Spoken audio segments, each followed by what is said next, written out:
কোনো রকম জেলেটিং agar agar ছাড়া ঘরে বসে বানিয়ে ফেলতে পারবেন দোকানের মতো করে কাঁচা আমের জ্যাম বা জেলি। দোকানে বাড়তি দাম দিয়ে কিনতে যেতে হবে না, ঘরে থাকা সামান্য 3টি উপকরণ দিয়ে জেলিটি আপনি বানিয়ে নিতে পারবেন।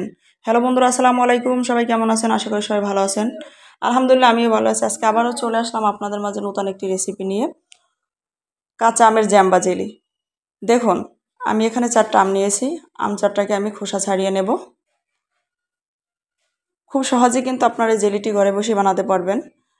4টা আম কিন্তু আমি খোসা ছাড়িয়ে নিয়েছি। এটাকে এখন আমি টুকরো টুকরো করে কেটে নিয়েছি, কেটে ধুয়ে নিয়েছি। দেখুন আমি কিভাবে কেটে নিয়েছি, একদম কিউব কিউব করে। তো এখন আমি একটা চুলায় পাতিল বসিয়ে এর ভিতরে আমগুলোকে দিয়ে দিলাম। এখানে দিয়ে দিলাম 2 কাপ পরিমাণ পানি। পানি দিয়ে এটাকে আমি 5 মিনিটের মতো জাল করে নেব। তো 5 মিনিট পরে ফিরে এলাম। দেখুন আমার আমটা কতটা সিদ্ধ হয়েছে, আপনাদেরকে এখন আমি দেখিয়ে দেব। আমাদের কিন্তু আমের পানিটাই দরকার হবে, আমটা দরকার হবে না। প্রয়োজন হলে আপনারা আমটাকে জুস করেও খেতে পারবেন, ফেলে দেওয়ার দরকার নেই।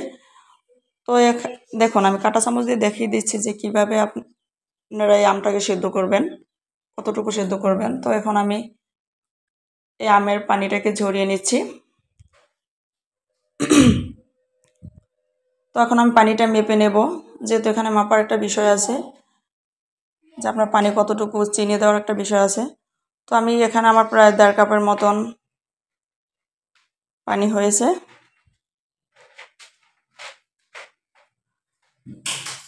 তো আমি 1.5 কাপের সাথে চিনি দেব 1.5 কাপ।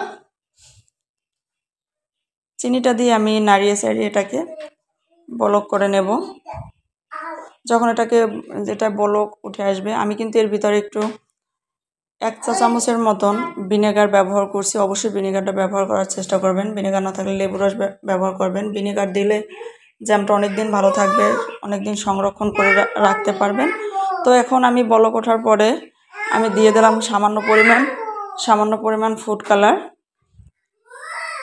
ফুড কালারটা অবশ্যই সামান্য পরিমাণ ব্যবহার করবেন, বেশি ব্যবহার করতে যাবেন না, তাহলে কিন্তু কালারটা ভালো আসবে না। তো আমি এটাকে আরও 5 মিনিটের মতো জাল করে নেব। দেখুন আমার জেলিটা কিন্তু একদম রেডি। এরকমের হাত দিয়ে চাপ দিলে দেখুন একদম সুতার মতো আসছে। এখন আমার জেলিটা কিন্তু একদম রেডি হয়ে গেছে।